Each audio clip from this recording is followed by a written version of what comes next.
conversation and all jokes, and you know this, like you've been punched in the face on stage before, right? Yeah. All jokes are really as funny as the people who comprehend them and digest it. Yeah, you're right. No, that's not true. This is, some of y'all get too damn worked up, okay? But the reason why, because I know back in the day, I'd have been like, you know what, black people, you guys have borderline personality disorder, and you shouldn't be doing this, and not everything's racist.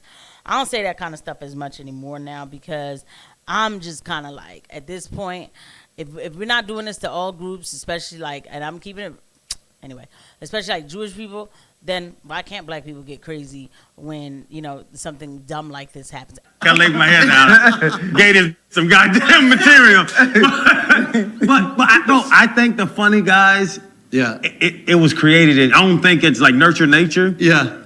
What in your life made you want to enlighten rooms like that? Because looking at... Okay, before we get to all the glazing of Andrew Schulz right now, I mean, this guy's, look at him. He's doing his thing. He's doing it big. He's having fun. Good for Andrew. Yes. That Ryan Clark, Andrew Schulz situation that happened, I said I was going to go back and look at it again. And then they decided to sit down together and speak and have a podcast. So that's cool. And we'll just check it out. Ryan Clark, Andrew Schulz, clashing, fighting, getting the big deal questions out the way.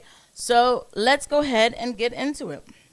Regularly, thank you. Hey, this is wild. This is going to be hard to button, guys. It took me a minute. I'm not going to lie. You clean though. Okay. You should wear it more. It gets easier, bro. if you become... You know what I just found out? What's that? They got the Paul Smiths on Amazon for $15. Regular price $30. Oh, that's socks. Those, what are those? I don't know, bro. This was, as I'm sitting down, a horrible idea. When I was walking, I was like, oh, I look really good, but it's so unbelievably uncomfortable. And the thigh parts are too tight. You know, when last time you wore that suit? I was in Japan, and I feel like they made it for a Japanese guy. It's obviously because Ryan Clark with the suits and everything. I'm just trying to get to the nitty gritty, right? So I want to get to the nitty gritty of the situation. That thing happened, and I was like, but Ryan asked for this. You know, never trust a guy from South Carolina. I mean, that's what I'm from New Orleans. That's a good thing. Well, Charlemagne's from South Carolina. Actually, I do appreciate, though, you know, like all jokes aside. Yes. I do. Okay, I'm sorry, because I am not going to edit this. Like, one thing is, y'all getting it raw and real from me, okay? So I saw it. I wanted to cover it and share it with you guys. So we're just going to have fun with it. By the way, please don't forget to hit the like and subscribe button and a notification bell. Sorry. Oh, my gosh. Then they always have a song. I feel bad because, like, I know somebody's probably like, did she need to get it? Okay. He told me that you told him you wanted me to make jokes about black women. And then I was like, all right, if Ryan wants to do it, I'll do it. And then it was crazy. And then this whole internet thing happened. And I was like, but Ryan asked for this. You know, never trust a guy from South Carolina. I mean, that's what I'm from New Orleans. That's a good thing. Well, Charlemagne's from South Carolina. Actually, I do appreciate, though, you know, like all jokes aside. Yes. I do appreciate the way, you know, you've conversed and communicated with me about little things leading up to this. Sure. And thank you for texting me. I appreciate that. Yeah. Yeah, I almost wish that we could have, like, spoke immediately. I think that might have, you know, would maybe clear some things up. Well, I think the first thing, you know, and I said it because we talked about it recently because you said something, you know, to Shannon and you talked to Charlemagne. I was like, everything that you say about me is fair to me. Like, you have an opportunity to rebuttal, respond to anything, because when I spoke about you, it wasn't something that was addressed to me.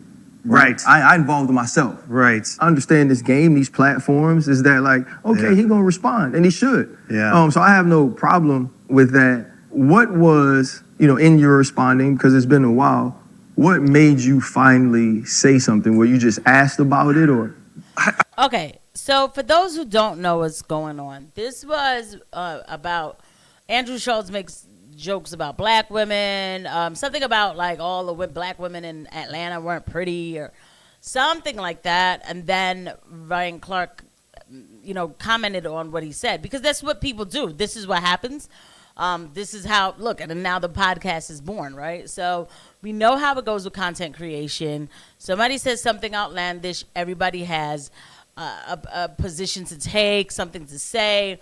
or something, because it's just gonna build more. It's gonna build more. So that's what happened, and then they've been kind of talking back and forth about each other a little bit, and now they're sitting down to have this conversation. I forget exactly what happened on Shannon. I'm sure that the cognac had something to do with it. You get loose on that Shannon Sharp podcast. No, I don't know why exactly I responded there, because I didn't respond on any other thing, right? Yeah. And then maybe I said something since. I was looking back at the response, and I thought that it was like unfair how I framed the thing. I texted you this, so it's like weird to have this conversation in person, even though we've already texted. So I thought it was unfair that I was like, you said that I said the N-word or something like that, or wanted to say the N-word. So which wasn't what you said. That's right. He said that you cannot make those kind of arguments like you want to say the N-word. Like, come on, man, that's too easy for me. Like, really, I'm just sitting here cracking jokes. I forgot, because I was like, this situation is a bit weird.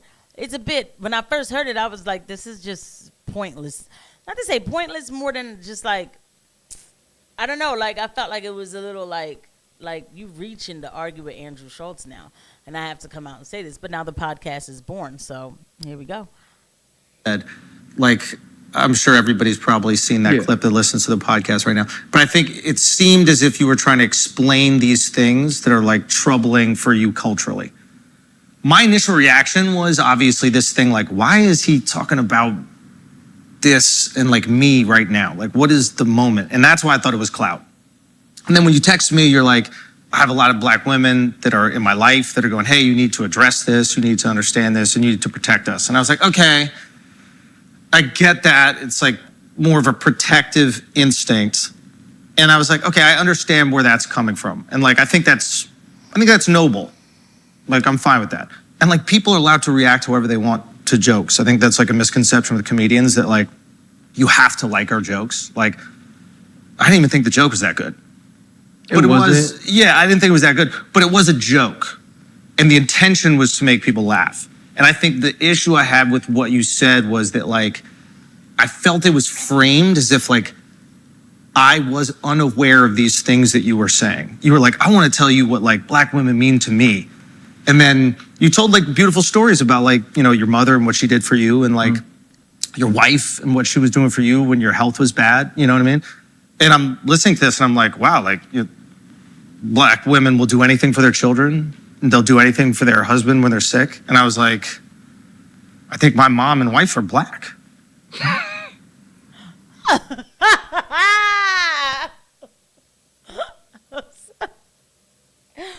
By the way, he's a little sneaky little something, because that last comment, he's actually playing him a little bit, but we'll get into that. I get the joke. I get the joke. I guess what I'm trying to say is like, the other piece of it too, Andrew, is that white women haven't been under attack in this country for their entire existence, right? Yeah, so it wasn't about the nobility of it for me, right? It was about that in this platform where I have a space, where I have a voice, this is something that has been said. This is something that is being circulated. Yeah. And if the two black men that were sitting across from you would have addressed it a different way, even if they would have maybe laughed and it felt like a joke, right? It was an uncomfortable situation where what you said was neither refuted or agreed to, and it wasn't presented as a joke. And in the same space where I feel like if you're sitting on flagrant... You don't think I presented it as a joke? It didn't feel like a joke. Oh, right? Like anything you do in stand-up, when you are doing stand-up, like I watched your stand-up, I enjoyed it, and I was like, okay, like this is funny. And when you're talking about the Latina nurse and all those things, I was like, I get it, right? Because in jokes, whether we go back to Wanda or Shanae, right, we're going to do the extreme of the stereotype, right? I get that. In that conversation, and all jokes, and you know this, like you've been punched in the face on stage before, right? All jokes are really as funny as the people who comprehend them and digest it. You're right. No, that's not true. Some of y'all get too damn worked up, okay? But The reason why, because I know back in the day, I'd have been like, you know what, black people, you guys have borderline personality disorder, and you shouldn't be doing this, and not everything's racist. I don't say that kind of stuff as much anymore now, because I'm just kind of like, at this point, if we're not doing this to all groups, especially like, and I'm keeping it, anyway, especially like Jewish people, then why can't black people get crazy when, you know, something dumb like this happens? And this is dumb. This isn't for me, right? This is not for me. This is an absolute waste of time. He made a joke. You know what I'm saying? What should have happened could have been a counter joke about, you know. I do think that Andrew Schulz is Jewish. I can't definitively put my finger on it. Somebody, let me help you guys out. For the person who's like, why do you always bring it to that? Well, the same way you guys always bring it to white and black, right? So for me, I feel like these two groups in America have so-called always had to fight and struggle, and we came together. But then now you have one who will call the other one a victim. So I'm not here for it, okay? Now. Debate that, obviously, but however somebody takes a joke, they're right. If you don't find something funny, you're right. You're allowed to react however you want to whatever I say. The tricky thing is when like we start trying to decide what the intention is. Because my intention is always like when I'm making a joke is to make people laugh, to bring joy to the world. And sometimes, as you've seen with my special, I'm making jokes about myself for an hour about like really vulnerable fucked up shit. And then sometimes I'm making jokes about a culture that I go visit. I go to Abu Dhabi and I make fun of all of them in an arena out there, and it's this big fun experience. And I've done that for like the last almost 20 years. And I've built this audience, and if you come to one of my shows, it's by far the most diverse audience in all of comedy. And I mean that of any comedian. It's by far, you know. So it's like, clearly I'm talking about cultures in a way where they don't feel bullied, they feel seen. And I don't think that that joke represented that when I said it on the pod. But my concern was, I think the way that you reacted, it was like that I was like ignorant. And you can call me a lot of things. You can call me insensitive, like call me not funny, call me whatever. But ignorant is one thing that I would disagree on. I think like I'm pretty aware and pretty curious guy. He's very aware and curious. He is. I mean, I think he's a plant personally. Just a good one. Like, I mean, hey, he has talents or whatever, and I think that they also, you know, like anybody can be used for anything. Okay, I'm not here to convince about that. But at the end of the day, Andrew Schulz is not stupid. That's one thing he's not. He knows the appropriate time to take somebody's focus off of something very important and go somewhere else. Now, going back to the Jewish thing again, yes. The thing is, you see all of this, you know, well, you know, I have mothers too and all of that. It's like, aha, you trying to get me. But as soon as somebody says something about that culture, it's like, oh, nope. Anti-Semitism has mutated this way, and we need to start writing laws about it. Yeah. So I'm a little disaffected to a lot of things, and I don't care. It is the inconvenient truth, and I'll see you guys at the next one. Bye.